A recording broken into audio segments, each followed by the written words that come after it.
Chapter 6. Tobias Gregson shows what he can do. The papers the next day were full of the Brixton mystery, as they termed it. Each had a long account of the affair, and some had leaders upon it in addition. There was some information in them which was new to me. I still retain in my scrapbook numerous clippings and extracts bearing upon the case. Here is a condensation of a few of them. The Daily Telegraph remarked that, in the history of crime, there had seldom been a tragedy which presented stranger features. The German name of the victim, the absence of all other motive, and the sinister inscription on the wall all pointed to its perpetration by political refugees and revolutionists.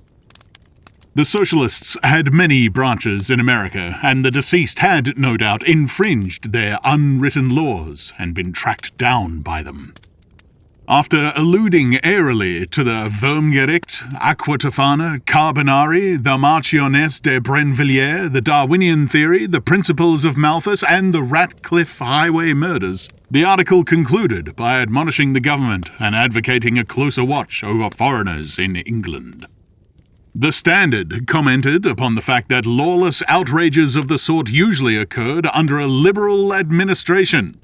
They arose from the unsettling of the minds of the masses and the consequent weakening of all authority. The deceased was an American gentleman who had been residing for some weeks in the metropolis. He had stayed at the boarding house of Madame Charpentier in Torquay Terrace, Camberwell.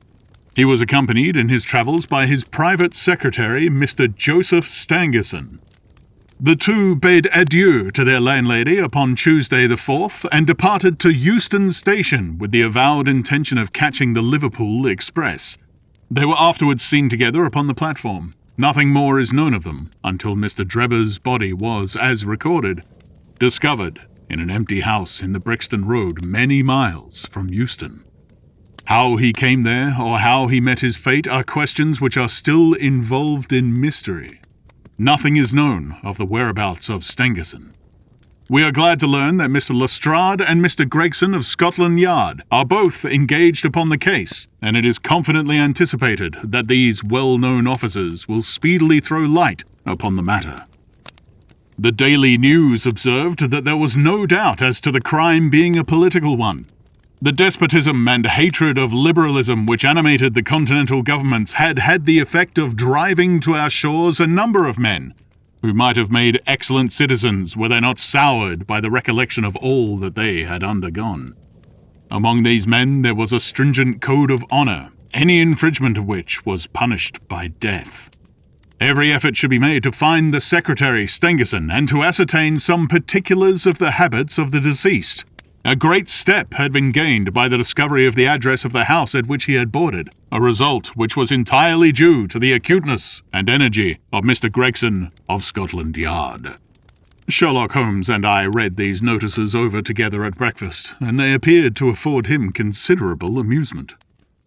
"I told you that whatever happened, Lestrade and Gregson would be sure to score." "That depends on how it turns out." "Oh, bless you, it doesn't matter in the least. If the man is caught, it will be on account of their exertions.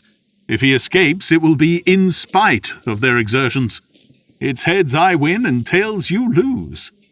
Whatever they do, they will have followers. Un sot trouve toujours un plus sot qui le admire." "What on earth is this?" I cried. For at this moment there came the pattering of many steps in the hall and on the stairs, accompanied by audible expressions of disgust upon the part of our landlady.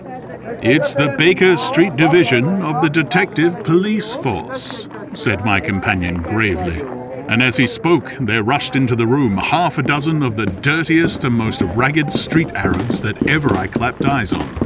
"Attention!" cried Holmes in a sharp tone, and the 6 dirty little scoundrels stood in a line like so many disreputable statuettes. "In future you shall send up Wiggins alone to report, and the rest of you must wait in the street. Have you found it, Wiggins?" "No, sir, we ain't," said one of the youths. "I hardly expected you would. You must keep on until you do. Here are your wages." He handed each of them a shilling. "Now off you go and come back with a better report next time." He waved his hand, and they scampered away downstairs like so many rats, and we heard their shrill voices next moment in the street. "There's more work to be got out of one of those little beggars than out of a dozen of the force," Holmes remarked. "The mere sight of an official-looking person seals men's lips. These youngsters, however, go everywhere and hear everything. They are as sharp as needles, too. All they want is organization." "Is it on this Brixton case that you're employing them?" I asked. "Yes. There is a point which I wish to ascertain. It is merely a matter of time." "Hello. We're going to hear some news now with a vengeance. Here is Gregson coming down the road with beatitude written upon every feature of his face. Bound for us, I know. Yes, he is stopping. There he is." There was a violent peal at the bell, and in a few seconds the fair-haired detective came up the stairs 3 steps at a time and burst into our sitting room. "My dear fellow," he cried, wringing Holmes' unresponsive hand. "Congratulate me! I have made the whole thing as clear as day." A shade of anxiety seemed to me to cross my companion's expressive face. "Do you mean that you are on the right track?" he asked. "The right track? Why, sure, we have the man under lock and key." "And his name is?" "Arthur Charpentier, sub-lieutenant in Her Majesty's Navy," cried Gregson pompously, rubbing his fat hands and inflating his chest. Sherlock Holmes gave a sigh of relief and relaxed into a smile. "Take a seat and try one of these cigars," he said. "We're anxious to know how you managed it. Will you have some whiskey and water?" "I don't mind if I do," the detective answered. "The tremendous exertions which I have gone through during the last day or two have worn me out. Not so much bodily exertion, you understand, as the strain upon the mind. You'll appreciate that, Mr. Sherlock Holmes, for we are both brain workers."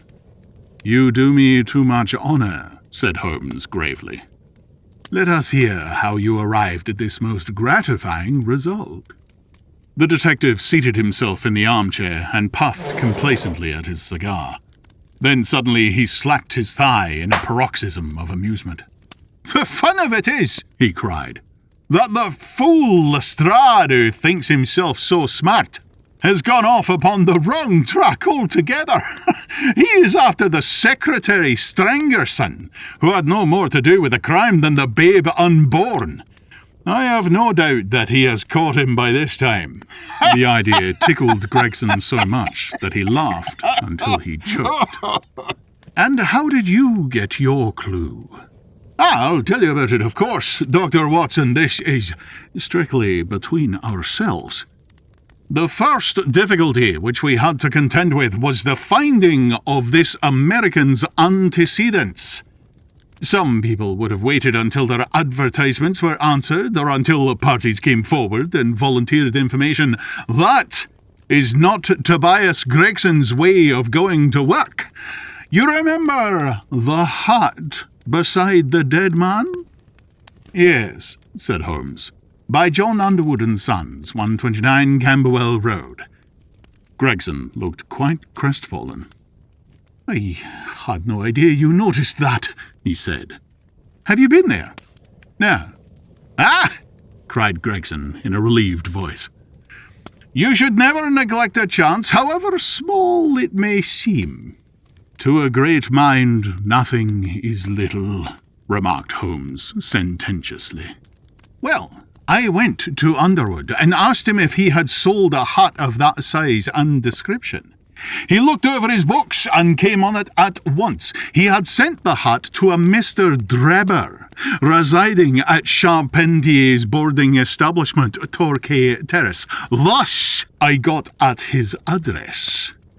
"Smart, very smart," murmured Sherlock Holmes. "I next called upon Madame Charpentier," continued the detective. "I found her very pale and distressed. Her daughter was in the room too. An uncommonly fine girl she is too. She was looking red about the eyes and her lips trembled as I spoke to her. That didn't escape my notice." I began to smell a rat. You know the feeling, Mr. Sherlock Holmes, when you come upon the right scent, a kind of thrill in your nerves. Have you heard of the mysterious death of your late boarder, Mr. Enoch J. Drebber of Cleveland? I asked. The mother nodded. She didn't seem able to get out a word. The daughter burst into tears. I felt more than ever that these people knew something of the matter. At what o'clock did Mr. Drebber leave your house for the train? I asked. At 8 o'clock, she said, gulping in her throat to keep down her agitation. His secretary, Mr. Strangerson, said there were 2 trains, one at 9:15 and one at 11. He was to catch the first. And was that the last which you saw of him? A terrible change came over the woman's face as I asked the question. Her features turned perfectly livid. It was some seconds before she could get out a single word. Yes. And when it did come, it was in a husky, unnatural tone. There was a silence for a moment, and then the daughter spoke in a calm, clear voice. No good can ever come of falsehood, mother, she said. Let us be frank with this gentleman. We did see Mr. Drebber again. God forgive you, cried Madame Charpentier, throwing up her hands and sinking back in her chair. You have murdered your brother, huh? Arthur would rather that we spoke the truth, the girl answered firmly. You had best tell me about it now, I said. Half confidences are worse than none. Besides, you do not know how much we know of it. On your head be it, Alice, cried her mother, and then, turning to me, I will tell you all, sir. Do not imagine that my agitation on behalf of my son arises from any fear lest he should have had a hand in this terrible affair. He is utterly innocent of it. My dread is, however, that in your eyes, and in the eyes of others, he may appear to be compromised. That, however, is surely impossible. His high character, his profession, his antecedents would all forbid it. Your best way is to make a clean breast of the facts, I answered. Depend on it, if your son is innocent, he will be none the worse. Perhaps, Alice, you had better leave us together, she said, and her daughter withdrew. Now, sir, she continued, I had no intention of telling you all this, but since my poor daughter has disclosed it, I have no alternative. Having once decided to speak, I will tell you all without omitting any particular. It is your wisest course, said I. Mr. Drebber has been with us nearly 3 weeks. He and his secretary, Mr. Stangerson, have been travelling on the continent. I noticed a Copenhagen label upon each of their trunks, showing that had been their last stopping place. Stangerson was a quiet, reserved man, but his employer, I'm sorry to say, was far otherwise. He was coarse in his habits and brutish in his ways. The very night of his arrival, he became very much the worse for drink, and indeed, after 12 o'clock in the day, he could hardly ever be said to be sober. His manners towards the maidservants were disgustingly free and familiar. Worst of all, he speedily assumed the same attitude towards my daughter Alice, and spoke to her more than once in a way which, fortunately, she is too innocent to understand. On one occasion, he actually seized her in his arms and embraced her, an outrage which caused his own secretary to reproach him for his unmanly conduct. But why did you stand all this? I asked. I suppose that you can get rid of your boarders when you wish. Mrs. Charpentier blushed at my pertinent question. Would to God that I'd given him notice on that very day that he came, she said.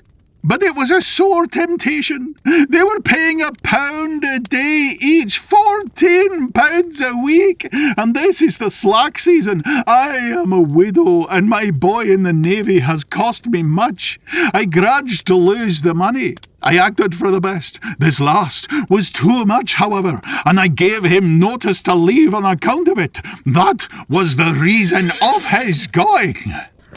Well, my heart grew light when I saw him drive away. My son is on leave just now, but I did not tell him anything of all this, for his temper is violent, and he is passionately fond of his sister. When I closed the door behind him, a load seemed to be lifted from my mind. Alas, in less than an hour there was a ring at the bell, and I learned that Mr. Drebber had returned. He was much excited, and evidently the worse for drink. He forced his way into the room where I was sitting with my daughter, and made some incoherent remark about having missed the train. He then turned to Alice, and before my very face proposed to her that she should fly with him. "You are of age," he said, "and there is no law to stop you. I have money enough and to spare. Never mind the old girl here, but come along with me now straight away. You shall live like a princess." Poor Alice was so frightened that she shrunk away from him, but he caught her by the wrist and endeavoured to draw her towards the door. I screamed, and at that moment my son Arthur came into the room. What happened then? I do not know. I heard oaths and the confused sounds of a scuffle. I was too terrified to raise my head.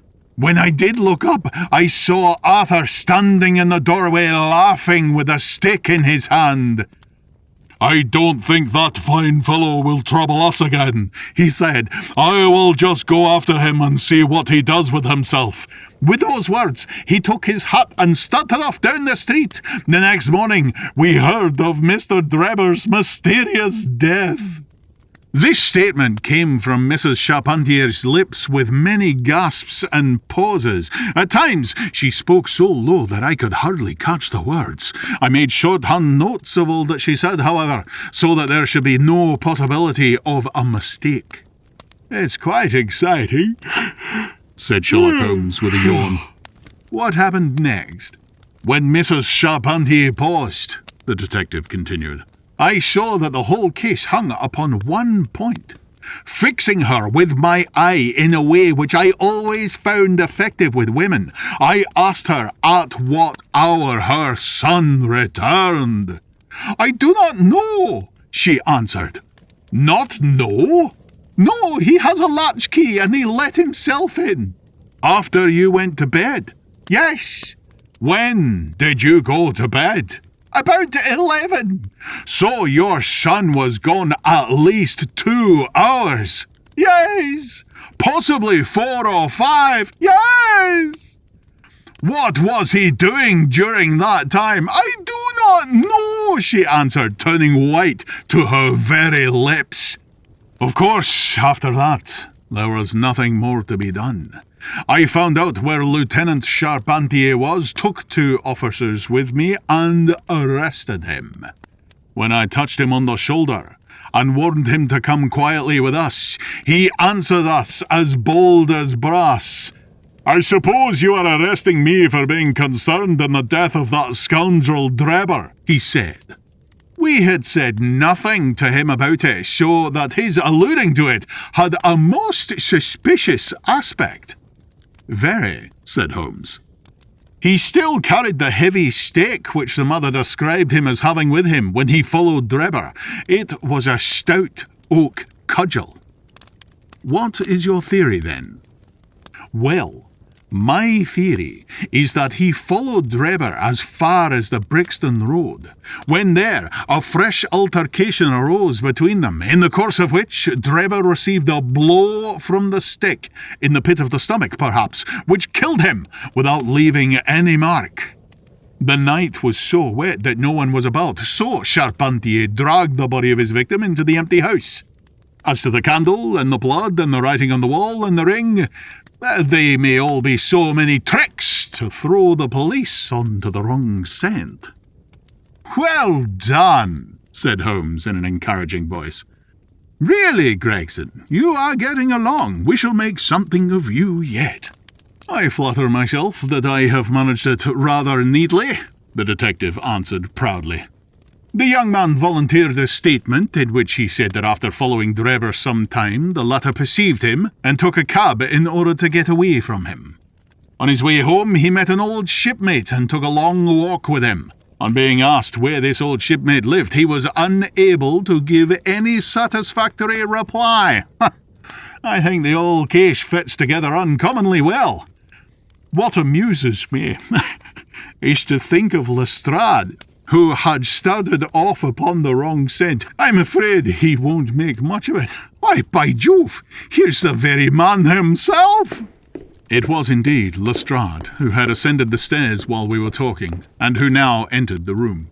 The assurance and jauntiness which generally marked his demeanour and dress were, however, wanting. His face was disturbed and troubled, while his clothes were disarranged and untidy. He had evidently come with the intention of consulting with Sherlock Holmes, for on perceiving his colleague, he appeared to be embarrassed and put out. He stood in the centre of the room, fumbling nervously with his hat, and uncertain what to do. "This is a most extraordinary case," he said at last. "A most incomprehensible affair." "Ah, you find it so, Mr. Lestrade," cried Gregson triumphantly. "I thought you would have come to that conclusion. Have you managed to find the secretary, Mr. Joseph Stangerson?" "The secretary, Mr. Joseph Stangerson," said Lestrade gravely, "was murdered at Halliday's private hotel about 6 o'clock this morning."